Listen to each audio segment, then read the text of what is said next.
ओम शांति। अॼु मिले तारीख़ आहे 15/4/2025। अव्य मिठा मिठा बाप दादा चवनि था, मिठे मिठी ॿार बाप तव्हां रूहनि सां रूह रिहान कंदा आहिनि। तव्हां आया आहियो बाप वटि 21 जन्मनि जे लाइ पंहिंजी लाइफ इंश्योर करणु। तव्हांजी लाइफ अहिड़ी इंश्योर थी वेंदी आहे जो तव्हां अमर थी वेंदा आहियो। कृष्णा मनुष्य बि पंहिंजी लाइफ इंश्योर कराईंदा आहिनि ऐं तव्हां ॿार बि। ॿिन्हिनि में अंतर छा आहे? उत्तर आहे, मनुष्य पंहिंजी लाइफ इंश्योर कराईंदा आहिनि कि मरी वञूं त परिवार वारनि खे पैसा मिलनि। तव्हां ॿार इंश्योर कंदा आहियो कि 21 जन्म असां मरो ई न, अमर थी वञूं। सत्युग में कोई इंश्योर कंपनी हूंदी न आहे। हाणे तव्हां पंहिंजी लाइफ इंश्योर कंदा आहियो, पोइ कॾहिं मरंदव न, ये ख़ुशी रहणी खपे। गीता, ये केरु आयो अॼु सवेरे सवेरे? ओम शांति। रूहानी बाप वेई रूहानी ॿारनि सां रूह रियान कंदा आहिनि। तव्हां ॿार ॼाणंदा आहियो बाप असांखे हाणे 21 जन्म त छा 40-50 जन्मनि जे लाइ इंश्योर करनि था। उहो माण्हू इंश्योर कंदा आहिनि कि मरी वञूं त उन्हनि जे परिवार खे पैसा मिलनि। तव्हां इंश्योर कंदा आहियो 21 जन्मनि जे लाइ मरियो ई न, अमर ठाहींदा आहियो न। तव्हां अमर हुयो, मूल वतन बि अमर लोक आहे। हुते मरण जीअण जी ॻाल्हि न रहंदी आहे, उहा आत्माउनि जो निवास स्थान आहे। हाणे इहे रूह रियान बाप पंहिंजे ॿारनि सां कंदा आहिनि, ॿियो कोई सां न कंदा आहिनि। जो रूह पंहिंजे खे ॼाणंदी आहे उन्हनि सां ई ॻाल्हि कंदा आहिनि न। जो रूह पंहिंजे खे ॼाणंदी आहे उन्हनि सां ई बाबा ॻाल्हियूं कंदा। जी बाबा त उन्हनि सां बाबा त आत्माउनि सां ॻाल्हियूं कंदा आहिनि न। त जो रूह ख़ुदि खे ॼाणंदी ई न त बाबा उन्हनि सां कीअं ॻाल्हाईंदा। बाक़ी ॿियो कोई बाप जी भाषा खे सम्झंदो ई न। प्रदर्शनी में एतिरा ईंदा आहिनि, तव्हांजी भाषा खे सम्झंदा आहिनि छा? कोई मुश्किल थोरो सम्झंदो आहे। तव्हांखे बि सम्झाईंदे सम्झाईंदे केतिरा वर्ष थिया आहिनि त बि केतिरा थोरा सम्झंदा आहिनि। आहे बि सेकेंड में सम्झण जी ॻाल्हि। असां आत्माऊं जो पावन हुयासीं, उहे ई पते ठहिया आहियूं। पोइ असांखे पावन ठहिणो आहे, उन जे लाइ स्वीट फादर खे यादि करिणो आहे। उन्हनि सां स्वीट ॿियो कोई चीज़ हूंदी न आहे। हिन यादि करण में ई माया जो विघ्न पवंदो आहे। इहे बि ॼाणंदा आहियो बाबा असांखे अमर ठाहिणा आया आहिनि। पुरुषारत करे अमर ठही अमरपुरी जो मालिक ठहिणो आहे। अमर त सभु ठहींदा न। सत्य खे चइबो आहे अमर लोक, इहो आहे मृत्यु लोक। इहा अमर कथा आहे। ईअं न कि सिर्फ़ु शंकर पार्वती खे अमर कथा ॿुधाई, हू त सभु भक्ति मार्ग जी ॻाल्हियूं आहिनि। तव्हां ॿार सिर्फ़ु मुंहिंजे हिक सां ॿुधो, मामिकम यादि करो। ज्ञान में ई ॾेई सघंदो आहे न, ज्ञान मां ई ॾेई सघंदो आहे,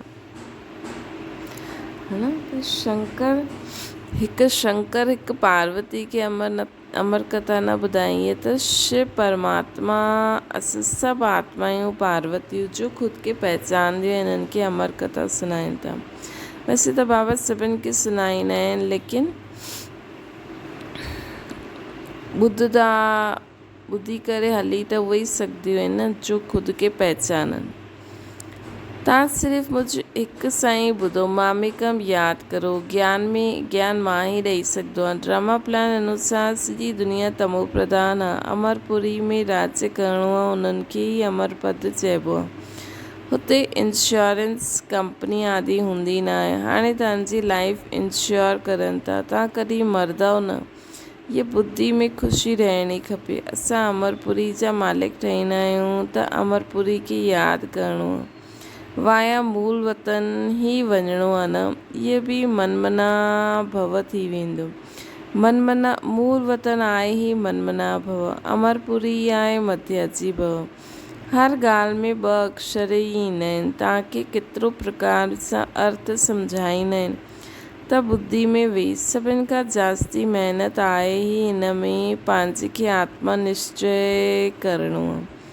असां आत्मा इहे जन्म वरितो न। 84 जन्म में भिन्न भिन्न नाम रूप देश काल फिरंदा आहिनि। सतयुग में एतिरा जन्म, त्रेता में एतिरा, ये बि ॾाढा ॿार भुलिजी वेंदा आहिनि।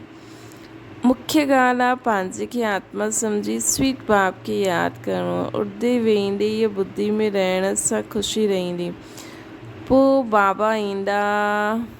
वरी खां बाबा आया आहिनि जंहिंखे असां अधु कलाक यादि कंदा हुआसीं कि अचो असांखे पावन ठाहियो। पावन रहंदा आहियूं मूल वतन में ऐं अमरपुरी सतयुग में। भक्ति में मनुष्य पुरुषार्थ कंदा आहिनि, मुक्ति में व कृष्णपुरी में वञण लाइ। मुक्ति चओ व निर्वाण धाम चओ। वानप्रस्थ अक्षर करेक्ट आहे न। वानप्रस्थी त शहरनि में ई रहंदा आहिनि, सन्यासी त गरबा छॾे जंगल में वेंदा आहिनि। अॼुकल्ह जा वानप्रस्थी में कोई दम न आहे। सन्यासी त ब्रह्म खे ई भॻवानु चई रहंदा आहिनि, ब्रह्मलोक न चईंदा आहिनि। हाणे तव्हां ॿार ॼाणंदा आहियो पुनर्जन्म त कंहिंजो बि बंदि न थींदो आहे। पंहिंजो पाठ सभु वॼाईंदा आहिनि। आवागमन सां कॾहिं छुटणो न आहे। हिन समय करोड़ों मनुष्य आहिनि ऐं जो बि ईंदा रहंदा आहिनि पुनर्जन्म वठंदा रहंदा आहिनि। पोइ फर्स्ट फ्लोर ख़ाली थी वेंदो। मूल वतन आहे फर्स्ट फ्लोर, सूक्ष्म वतन आहे सेकेंड फ्लोर, इहा आहे थर्ड फ्लोर, अथवा हिननि खे ग्राउंड फ्लोर चईंदसि।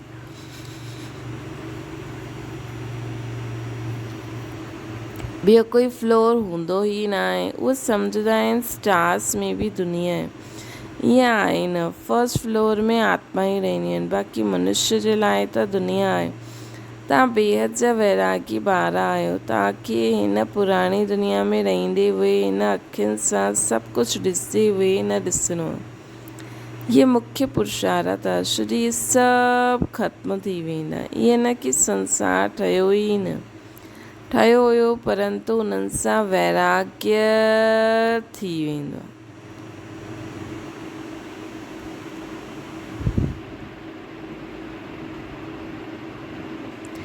अर्थात सॼी पुराणी दुनिया सां वैराग्य है न। ईअं न कि बाबा चवनि था कि हिन अखियुनि सां सभु कुझु ॾिसंदे हुए न ॾिसणो आहे। इहे मुख्य पुरुषार्थ आहे। छोजी इहे सभु ख़त्म थी वेंदो। ईअं न कि संसार ठहियो ई न, ठहियो हुयो, परंतु उन्हनि सां वैराग्य थी वेंदो आहे। अर्थात सॼी पुराणी दुनिया सां वैराग्य। भक्ति ऐं भक्ति ज्ञान वैराग्य। भक्ति खां पोइ ज्ञान आहे, पोइ भक्ति जो वैराग्य थी वेंदो आहे। बुद्धि सां सम्झंदा आहियो ये पुराणी दुनिया आहे, इहो असांजो अंतिम जन्म आहे। हाणे सभिनि खे वापसि वञिणो आहे। नंढे ॿारनि खे बि शिव बाबा जी यादि दिलाइणी आहे। उल्टा सुल्टा खान पान आदि जी कोई आदत न विझणी आहे।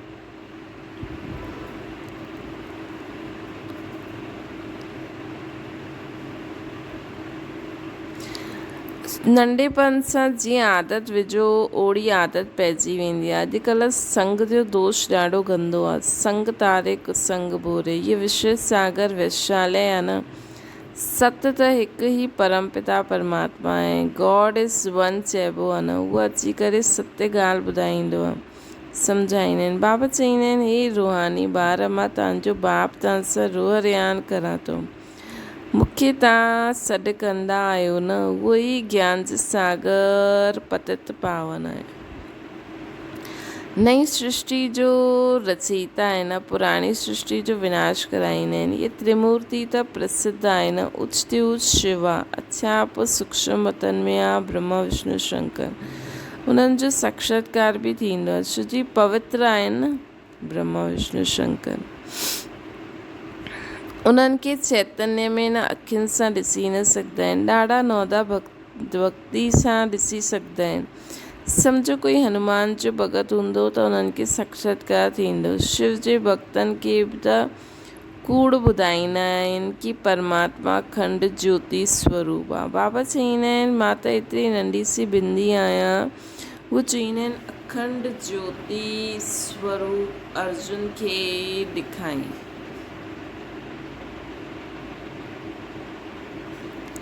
उन्हनि चयो बसि मां सहन न करे सघंदो आहे। उन्हनि खे दीदार थियो त इहे गीता में लिखियलु आहे। मनुष्य सम्झंदा आहिनि अखंड ज्योति जो साक्षात्कार थियो, ईअं गीता में ॾेखारींदा आहिनि। हाणे बाप चईंदा आहिनि इहे सभु भक्ति मार्ग जी ॻाल्हियूं आहिनि, दिलि ख़ुशि करण जूं आहिनि। मां त चईंदो ई न आहियां कि मां अखंड ज्योति स्वरूप आहे। जीअं बिंदी मिसल तव्हांजी आत्मा आहे, वैसे मां बि आहियां। जीअं तव्हां ड्रामा जे बंधन में आहियो, वैसे मां बि ड्रामा जे बंधन में बंधल आहियां। बाबा बि ड्रामा जे बंधन में बंधल आहिनि। सभु आत्माउनि खे पंहिंजो पंहिंजो पार्ट मिलियो आहे। पुनर्जन्म त सभिनि खे वठिणो ई आहे न, नंबरवार सभिनि खे अचिणो ई आहे। पहिरें नंबर वारा पोइ हेठि ईंदा आहिनि। केतिरी ॻाल्हियूं बाप सम्झाईंदा आहिनि। पोइ धीरे धीरे जीअं राजधानी चेंज थींदी, हाणे बि ॾिसो धीरे धीरे जीअं बाबा मम्मा दादियूं हाणे दीदियूं, त ईअं सतयुग में बि ईअं पीढ़ी हलंदी रहंदी। केतिरी ॻाल्हियूं बाबा सम्झाईंदा आहिनि न। ये सम्झायो आहे कि सृष्टि रूपी चक्र फिरंदो ई रहंदो आहे। जीअं ॾींहं खां पोइ राति ईंदी आहे, वैसे कलयुग खां पोइ सतयुग, पोइ त्रेता, पोइ संगम युग ईंदो। संगम युग ते ई बाप सभु चेंज कंदा आहिनि। जो सतो प्रधान हुया हाणे तमो प्रधान ठहिया आहिनि, उहे उन्हनि खे सतो प्रधान ठाहींदा आहिनि। सॾु बि कंदा आहिनि, हे पतित पावन अचो। त हाणे बाप चईंदा आहिनि मन मना भव, मां आत्मा आहियां, मुझ बाप खे यादि करो। ये यथार्थ रीति कोई मुश्किल सम्झंदा आहिनि। असां आत्माउनि खे बाप केतिरो मिठो आहे न, असां आत्माउनि जो बाबा केतिरा मिठा आहिनि। आत्मा ई मिठी आहे न, शरीर त ख़त्म थी वेंदो, पोइ उन्हनि जी आत्मा खे सॾु कंदा आहिनि। प्यार त आत्मा सां रहंदो आहे न, संस्कार आत्मा में रहंदा आहिनि। आत्मा ई पढ़ंदी ॿुधंदी आहे न, देह त ख़त्म थी वेंदी। मां आत्मा अमर आहियां। पोइ तव्हां मुंहिंजे लाइ रोईंदा छो आहियो? इहो त देह अभिमान आहे। तव्हांजी देह में प्यार आहे, थियणो खपे आत्मा में। अविनाशी चीज़ में प्यार हुजणो खपे न, विनाशी चीज़ में प्यार हुजण सां लड़दा झगड़दा रहंदा आहिनि। सतयुग में आहिनि देही अभिमानी, इन करे ख़ुशी सां हिकु शरीर छॾे ॿियो वठंदा आहिनि। रोइण पिटण कुझु बि न हूंदो आहे। तव्हां ॿारनि खे पंहिंजी आत्म अभिमानी अवस्था ठाहिण जे लाइ ॾाढी प्रैक्टिस करणी आहे, है न। तव्हां ॿारनि खे पंहिंजी आत्म अभिमानी अवस्था ठाहिण जे लाइ ॾाढी प्रैक्टिस करणी आहे। मां आत्मा आहियां, पंहिंजे भाउ आत्मा खे बाप जो संदेश ॿुधाइणो आहे। असांजो भाउ हिन ऑर्गन्स द्वारा ॿुधंदा आहिनि। अहिड़ी अवस्था जमायो, बाबा खे यादि कंदा रहो त विक्रम विनाश ईंदा रहंदा। ख़ुदि खे बि आत्मा सम्झो, उन्हनि खे बि आत्मा सम्झो, तॾहिं पकी आदत पइजी वेंदी। इहा गुप्त पुरुषार्थ है न। ख़ुदि खे बि आत्मा सम्झो, जंहिंखे ॿुधायो था उन्हनि खे बि आत्मा ई सम्झो। इहे गुप्त पुरुषार्थ आहे, महिनत आहे। अंतर्मुखी थी हिन अवस्था खे पको करिणो आहे। जेतिरो समय कढी सघो ओतिरो हिन में लॻायो। 8 घंटा त धंधे आदि भल करो, निंड करो, बाक़ी हिन में लॻायो। 8 घंटा ताईं पहुचणो आहे, तॾहिं तव्हांखे ॾाढी ख़ुशी रहंदी। पतित पावन बाप चईंदा आहिनि मूंखे यादि करो त तव्हांजा विक्रम विनाश थी वेंदा। ज्ञान तव्हांखे हाणे ई संगम ते मिलंदो आहे न। महिमा सॼी हिन संगम युग जी आहे, जबकि बाप वेही तव्हांखे ज्ञान सम्झाईंदा आहिनि। हिन में स्थूल कोई ॻाल्हि कोन्हे। इहे त जो तव्हां लिखंदा आहियो उहो सभु ख़त्म थी वेंदो। नोट बि इन करे कंदा आहियो त पॉइंट्स नोट करण सां यादि रहंदी। कोई जी बुद्धि तिखी हूंदी आहे त बुद्धि में यादि रहंदी आहे। नंबरवार आहिनि। मुख्य ॻाल्हि आहे बाप खे यादि करणु, सृष्टि चक्र खे यादि करणु। कोई विक्रम न करिणो आहे, रस व्यवहार में बि रहणो आहे न, पवित्र ज़रूरु ठहिणो। कई गंदे ख़्यालात वारा ॿार सम्झंदा आहिनि असांखे इहा फलानी ॾाढी सुठी लॻंदी आहे, इन्हनि सां असां गंधर्वी विवाह करूं। परंतु इहे गंधर्वी विवाह त तॾहिं कराईंदा जबकि मित्र संबंधी आदि ॾाढो तंग कंदा आहिनि, त उन्हनि खे बचाइण लाइ ईअं थोरी सभु चईंदा असां गंधर्वी विवाह कंदासीं।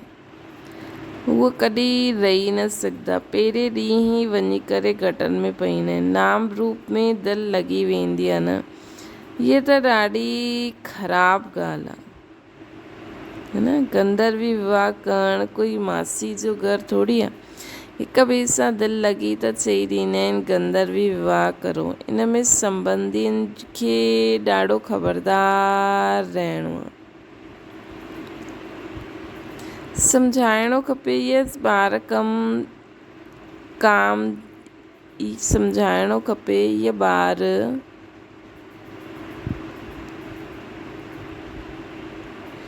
ॿार कम जा न आहिनि। जंहिंसां दिलि लॻी उन सां हटाए ॾियणो खपे, जंहिंसां दिलि लॻी उनखे हटाए ॾियणो खपे, न त ॻाल्हि कंदा रहंदा। हिन सभा में ॾाढी ख़बरदारी रखणी आहे। अॻियां हली ॾाढे क़ाइदे सिर सभा लॻंदी। अहिड़े ख़्यालात वारनि खे हिते अचण ई न ॾींदासीं। जो ॿार रूहानी सर्विस ते तत्पर रहंदा आहिनि, जो योग में रही करे सर्विस कंदा आहिनि, उहे सतयुगी राजधानी स्थापना करण में मददगार ठहींदा आहिनि। सर्विसेबल ॿारनि खे बाप जो डायरेक्शन आहे, आराम हराम आहे। जो ॿार जो ॾाढी सर्विस कंदा आहिनि उहे ज़रूरु राजा रानी ठहींदा। जो महिनत कंदा आहिनि, आपसमान ठाहींदा आहिनि, उन्हनि में ताक़त बि रहंदी आहे न। स्थापना त ड्रामा अनुसार थियणी आहे।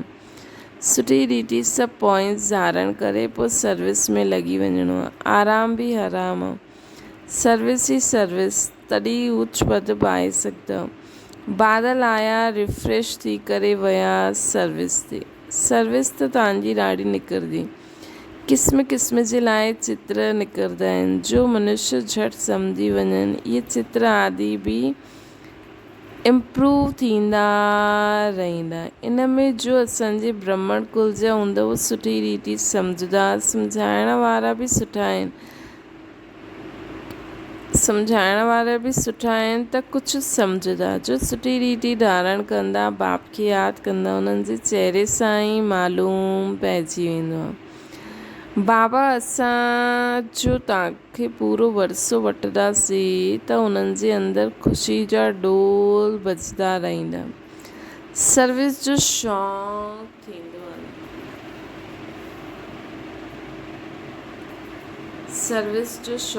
आहे, रिफ्रेश थी ऐं इहे भॼिया। सर्विस जे लाइ हर हिकु सेंटर में ॾाढी तयारी थियणी खपे। तव्हांजी सर्विस त ॾाढी फैलदी वेंदी, तव्हां सां गॾु मिलंदा वेंदा।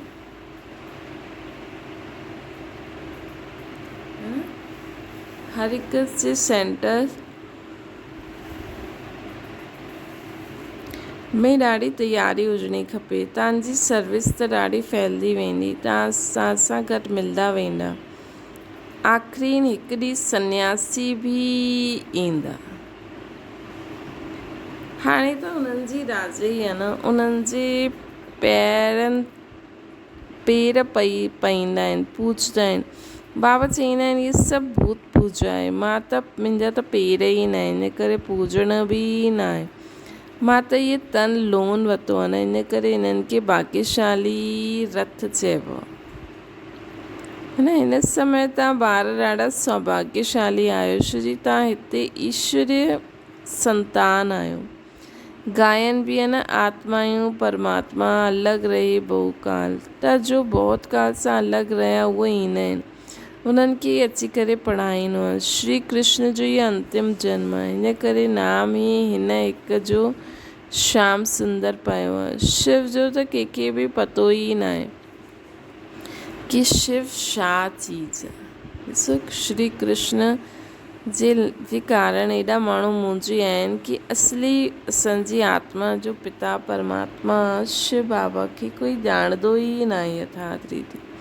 ॿियो उन्हनि जा अहिड़ा चित्र ठाहे छॾंदा आहिनि न, शिव शंकर खे मिलाए छॾियो अथनि ऐं शंकर जा कहिड़ा चित्र ठाहींदा आहिनि। कि काथे शिव बाबा एॾो स्वीट ऐं काथे उन्हनि जी हिन धरती ते कहिड़ी इमेज ठाहे रखी आहे। भांग, धतूरा, साप, एॾी सारा वार ईअं चिटायूं, अलाए छा करे छॾी अथनि। त बाबा चवनि था कि ॾिसो श्री कृष्ण जे कारण शिव जो त कंहिंखे पतो ई न आहे कि छा चीज़ आहे। इहे ॻाल्हियूं बाप ई अची करे सम्झाईंदा आहिनि। मां आहियां परमात्मा परम धाम में रहण वारो, तव्हां बि उतां जा रहण वारा आहियो न। मां सुप्रीम परम पतित पावन आहियां। मां सुप्रीम पतित पावन आहियां। तव्हां सभी ईश्वरीय बुद्धि वारा ठहिया आहियो। ईश्वरीय बुद्धि में जो ज्ञान आहे उहो तव्हांखे ॿुधाइनि था। सत्युग में भक्ति जी ॻाल्हि न हूंदी। ये ज्ञान तव्हांखे हाणे मिले थो। ये ज्ञान असांखे हाणे मिले थो। सत्युग में त हिननि जी कोई दरकार ई न रहंदी। अच्छा मीठे मीठे सिकिनरे ॿारनि प्रति माता पिता बाप दादा जो यादि प्यार ऐं गुड मॉर्निंग। रूहानी बाप जी सभिनि रूहानियुनि ॿारनि खे नमस्ते। असांजी बि रूहानी माता पिता बाप दादा खे यादि प्यार गुड मॉर्निंग ऐं नमस्ते। धारणा जे लाइ मुख्य सार अंतर्मुखी थी करे पंहिंजी अवस्था खे ॼमाइणो आहे। अभ्यास करिणो आहे। मां आत्मा आहियां। पंहिंजे भाउ खे बाप जो संदेश ॾियां थो।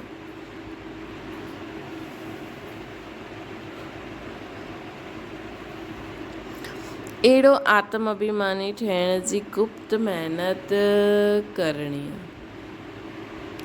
ॿियो आहे रूहानी सर्विस जो शौक़ु रखिणो आहे।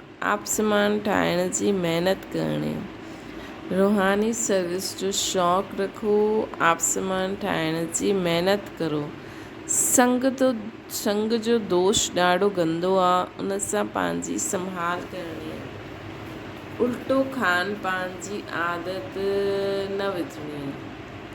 वरदान विश्व कल्याण जे कार्य में सदा बिजी रहण वारा विश्व जे आधार मूर्त।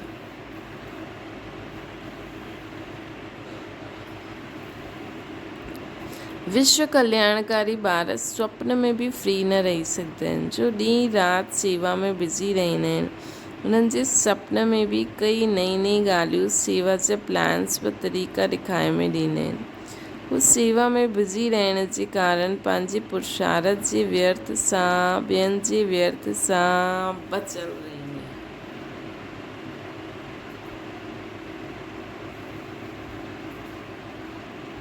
उन्हनि जे साम्हूं बेहद विश्व जी आत्मायूं सदा इमर्ज रहियूं।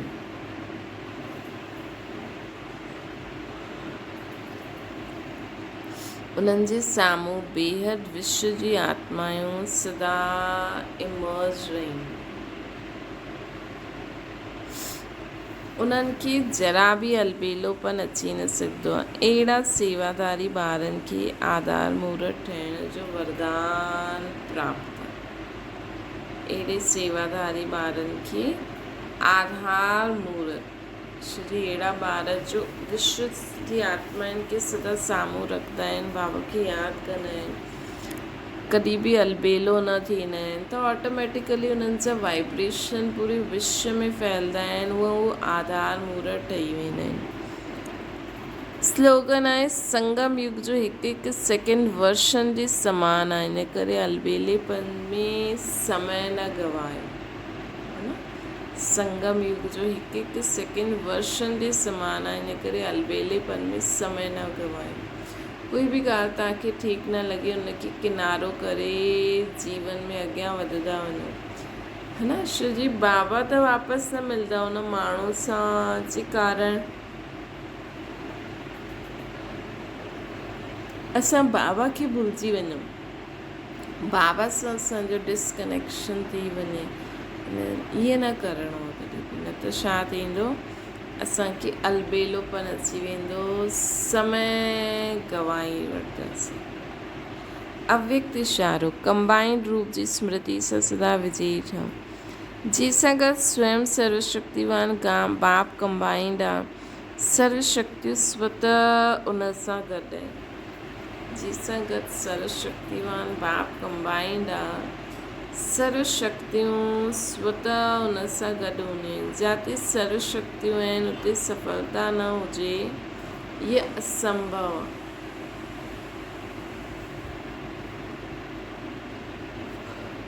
जिते सर्व शक्तियूं आहिनि उते सफलता न हुजे, इहे असंभव आहे। कोई सुठो साथी लौकिक में बि मिली वेंदो त हुनखे छॾे न सघंदा। कोई सुठो साथी लौकिक में बि मिली वञे त हुनखे छॾे न सघंदा। इहे त अविनाशी साथी बाप आहे, कॾहिं धोखो ॾियण वारो बि न आहे, सदा ई साथ निभाइण वारो साथी आहे। त सदा साथ साथ रहो। न केरु आहे इहे सम्झो बाबा आहे। इहे सम्झो अविनाशी साथ निभाइण वारो, सदा साथ निभाइण वारो साथी बाबा आहे। त हिनखे त सदा पाण सां साथ साथ रखो, हिन सां साथ साथ रहो। अच्छा, ओम शांति। बाबा खे यादि करो।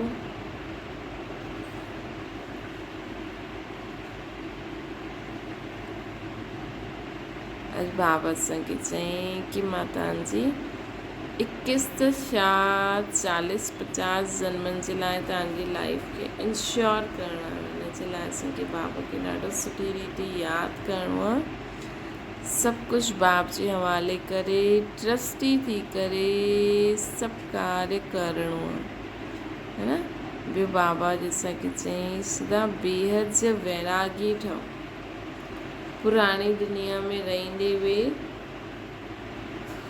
सभु कुझु ॾिसंदे हुए न ॾिसो। मुख्य पुरुषार्थ इहो आहे, तॾहिं असां बेहद जे वैरागी ठहींदासीं ऐं सुठी रीति पुरुषार्थ करे सघंदासीं।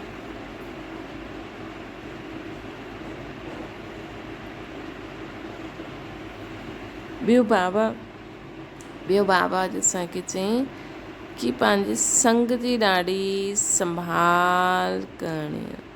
उल्टे सुल्टे संग में अची करे उल्टो सुठो कर्म न करिणो आहे। सदा आधार ठहिण लाइ बाबा सां गॾु बाबा सां गॾु रही करे पूरे विश्व में लाइफ में ॾींदा हलो।